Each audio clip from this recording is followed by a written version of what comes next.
Voilà, ben rebonjour. Donc suite à la petite séance d'information que vous avez suivie en virtuel, on vous a parlé de cette petite vidéo pour vous aider quelque part à répondre à deux points qui vous sont demandés dans le cadre de la fiche d'inscription, à savoir les ingéniosités que vous pensez être davantage les vôtres et aussi la question des objectifs de développement durable sur lesquels vous préféreriez travailler. Alors je vais tout de suite commencer par la question de l'ingéniosité, hein, on va essayer d'aller assez rapidement. Donc très rapidement, l'ingéniosité c'est quoi? C'est un concept qui est tiré des neurosciences et qui est basé sur le fait que chacun d'entre nous avons naturellement un circuit spécifique de traitement de l'information. Et en fait, on peut repérer la spécificité des circuits des uns et des autres au travers du passage de l'information par trois grandes portes de traitement, à savoir la première porte qu'on appelle la porte E pour la porte émotionnelle, qui est située, qui trouve sa source dans les parties paléolimbiques de notre cerveau. La porte R pour raison rationnelle, qui trouve sa source dans l'articulation du vieux cortex avec les zones du néolimbique. Et enfin, la dernière porte, qui est la porte intuitive, qui trouve sa source dans les parties du néocortex ou du cortex préfrontal. Bon, c'est ainsi qu'en fait, on peut identifier l'ingéniosité d'un individu par le passage par ces différentes portes. Donc, si c'est un exemple, bon, ici on a une personne qui naturellement traite l'information d'abord par la porte rationnelle, puis intuitive, puis émotionnelle, puis rationnelle, puis intuitive, et ainsi de suite. Voilà, donc ça c'est un peu comment on repère une ingéniosité cérébrale chez un individu. Et l'intérêt de travailler là-dessus, c'est tout simplement parce que c'est un outil excessivement efficace quand il s'agit de trouver des nouvelles solutions qui sont simples, pragmatiques et efficaces à des problématiques qui sont perçues comme complexes. Or, si vous l'avez bien compris, dans la petite vidéo enfin plutôt dans la petite présentation, séance d'information que nous avons faite, nous sommes partis pour essayer de traiter des problèmes assez complexes quand même. Donc, on a tous une ingéniosité différente, mais si on devait identifier, je dirais, l'ingéniosité de chacun, ce serait excessivement complexe. Et c'est pourquoi, dans le cadre, en tout cas, de ce qu'on vous demande pour votre inscription, on va se limiter à 9 grandes familles d'ingéniosité. On ira beaucoup plus loin avec vous dans le cadre des journées de travail et de tout ce qu'on vous a expliqué dans la séance d'information. Donc, ce que je voudrais que vous fassiez maintenant, c'est d'écouter un peu la présentation que je vais vous faire de 9 grandes familles et d'essayer d'identifier dans ces 9 grandes familles 2 familles qui vous correspondent davantage. Donc, il y a dans le mail que je vous ai envoyé un petit fichier en PDF dans lequel vous allez retrouver la description telle qu'elle va apparaître à l'écran de chacune des familles. Donc, après m'avoir écouté, allez peut-être vous replonger dans le fichier qui est dans le mail et essayer d'identifier deux familles d'ingéniosité qui vous correspondent le mieux.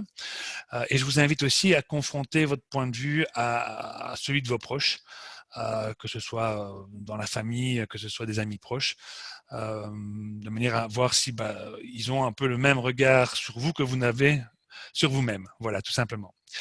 Voilà, bon, j'y vais tout de suite. Donc, je commence par la première famille. Alors, la première famille d'ingéniosité, quelque part, on la repère parce qu'elle commence par un double spot dans les parties émotionnelles du cerveau. Et donc, généralement, les individus qui ont ce type de personnalité, hein, parce qu'en matière de neurosciences, on parle aussi de personnalité primaire, ce type de personnalité, généralement, développe naturellement une aptitude assez incroyable à pouvoir comprendre les besoins des individus, à les ressentir de manière très, très, très fine, et peut-être même mieux que ces individus les ressentent eux-mêmes.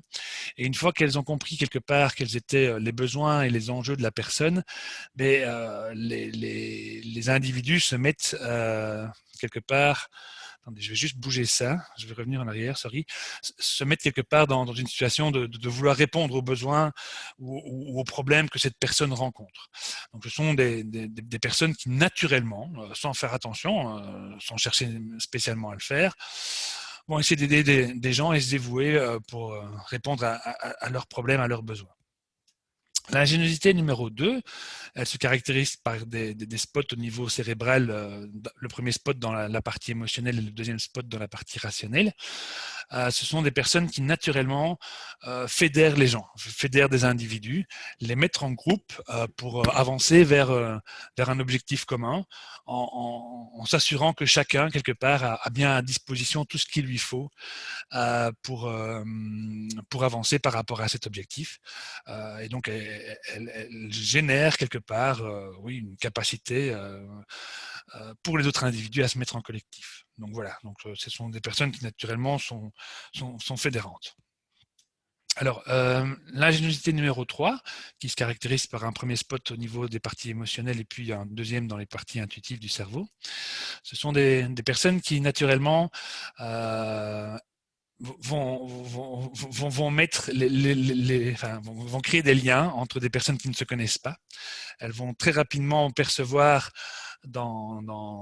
auprès d'un groupe ou auprès d'un individu la personne ou je dirais les idées qu'elle devrait rencontrer sur son chemin pour aller plus loin dans ce qu'elle essaye d'entreprendre. Ce sont aussi des individus qui généralement naturellement se lient d'amitié avec des gens qui n'ont rien à voir les uns avec les autres. Et donc, ils ont facilement un grand réseau de connaissances autour d'eux et bien souvent un réseau très, très hétéroclite et hétérogène. Donc, ce sont des personnalités qui connectent les individus entre eux. Des individus et des idées. Hein. Voilà. Alors, la quatrième ingéniosité, qui se caractérise par un spot d'abord dans les parties rationnelles et puis un spot dans les parties émotionnelles du cerveau, ça, ce sont des personnalités qui naturellement ont besoin de se fixer un objectif. Donc naturellement, elles commencent leur journée, ou je dirais très, très naturellement, elles vont se fixer des objectifs et se mettre au défi de les atteindre par la porte ou par la fenêtre. L'important, c'est pas le chemin, l'important, c'est l'objectif final. Donc voilà, ce sont des personnalités qui ont besoin naturellement de se fixer des objectifs. L'ingéniosité numéro 5, qui se caractérise par un double spot au niveau des parties rationnelles, ce sont des individus qui naturellement ont besoin de mettre des cadres, des structures en place, de telle manière à se créer un chemin qui soit le plus crédible et le plus fiable possible. Donc sur lequel elles vont s'engager, mais sur lequel elles vont généralement aussi proposer aux autres de les suivre, ce qu'elles font naturellement assez bien parce que c'est toujours assez confortable de savoir où on va. Et donc, il y a, je dirais comme ça, un phénomène de leadership un peu naturel qui s'installe parce que justement, ces personnalités-là, globalement, sont capables de présenter très rapidement un cadre fiable et crédible sur lequel s'engager. Ça, c'est personnalité numéro 5. L'ingéniosité numéro 5, pardon. Alors, l'ingéniosité numéro 6, qui se caractérise par un spot dans les parties rationnelles et puis dans les parties intuitives, ça, c'est une ingéniosité qui est propre à des personnalités qui, naturellement, cherchent les petits détails, les petites erreurs, et essayent de corriger tout ça. Et généralement, on traque les erreurs dans les cadres, hein, dans les structures telles qu'elles nous sont proposées. On identifie les risques dans la perspective tout simplement de les améliorer, de faire en sorte que il n'y ait pas d'erreurs qui se mettent sur le chemin et qu'on ne se trompe pas au final. Voilà, donc ça c'est l'ingéniosité numéro 6. La numéro 7, qui est caractérisée par un spot au niveau des parties intuitives et puis émotionnelles, ça c'est une ingéniosité qui est le propre des personnalités qui naturellement, j'ai envie de dire, vont attaquer la vie par la porte du plaisir. Donc elles se mettent naturellement en recherche de toute une série d'expériences positives qui peuvent apporter du fun, du plaisir dans la vie. Et elles n'ont pas peur d'ouvrir un maximum de portes dans ce sens-là. Et par contre, elles les refermeront automatiquement et très rapidement si il s'avérait que derrière cette porte qu'on ouvre se cache quelque chose qui est anxiogène ou qui est plus embêtant qu'autre chose, quoi. Voilà, donc ça c'est l'ingéniosité numéro 7. Alors, Alors, l'ingéniosité numéro 8, qui se caractérise par un spot sur les parties intuitives et puis les parties rationnelles du cerveau. Ça, ce sont des individus qui vont naturellement essayer de se centrer sur ce qui est important pour eux. Donc, c'est pas le côté plaisir, c'est plutôt le côté important pour soi, le côté sérénité. Voilà, donc c'est vraiment des personnes qui ont besoin de piloter pour elles-mêmes, mais aussi pour les autres, hein, mais surtout pour elles-mêmes dans un premier temps, une recherche d'un certain centrage sur ce qui est important pour elles. Et enfin, la dernière ingéniosité, qui est l'ingéniosité numéro 9, qui se caractérisait, elle, par deux premiers spots dans les zones intuitives du cerveau.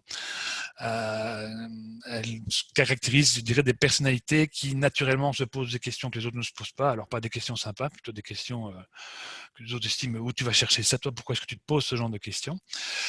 Parce que ce sont des questions qui généralement touchent au sens des choses, hein, au sens de la vie, au sens de ce qui se passe. Et généralement, ce sont des personnalités qui se posent toutes ces questions-là pour à un moment donné dire mais ça sert à rien, ça ressemble à rien, et donc il faut réinventer. Voilà, donc je viens de vous faire très rapidement un rapide descriptif des 9 ingéniosités. Donc n'hésitez pas maintenant à aller relire un peu tout ce qu'on a vu dans le petit lien PDF que je vous ai mis dans le mail et essayez d'en choisir 2. Et donc vous indiquez dans la fiche d'inscription les 2 ingéniosités que vous avez plus particulièrement choisies. Comme je vous l'ai dit, de toute manière, nous, on approfondira ça ensemble parce que c'est un outil qui sera important pour nous structurer dans la recherche quelque part de ces solutions nouvelles que l'on veut apporter, d'une part au récit que l'on veut créer, mais aussi aux entreprises qui vont nous demander de réfléchir avec elles sur des problématiques complexes. Voilà, donc ça c'était pour le point ingéniosité. N'oubliez pas aussi qu'il y a un deuxième point sur lequel on vous demande quelque part de réfléchir, à savoir quels sont les objectifs de développement durable, donc parmi les 17 qui sont présents ici devant vous, sur lesquels vous avez plus particulièrement envie de travailler. Et donc, on vous demande d'en choisir 4 principaux.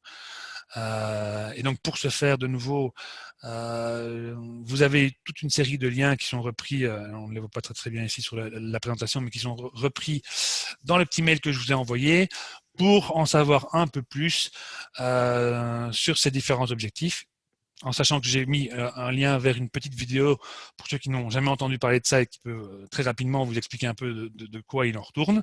Donc ça, c'est la petite vidéo YouTube. Et puis, il y a 2 sites internet que vous pouvez aller consulter pour vous permettre d'y voir un peu plus clair derrière chacun de ces objectifs. Voilà, moi j'ai terminé ma présentation. Voilà, je vous laisse réfléchir à tout ça et à nous renvoyer vos formulaires de manière à ce qu'on vous recontacte et qu'on commence l'aventure ensemble. Voilà, ciao, ciao, bye bye et à très très vite. Salut, salut.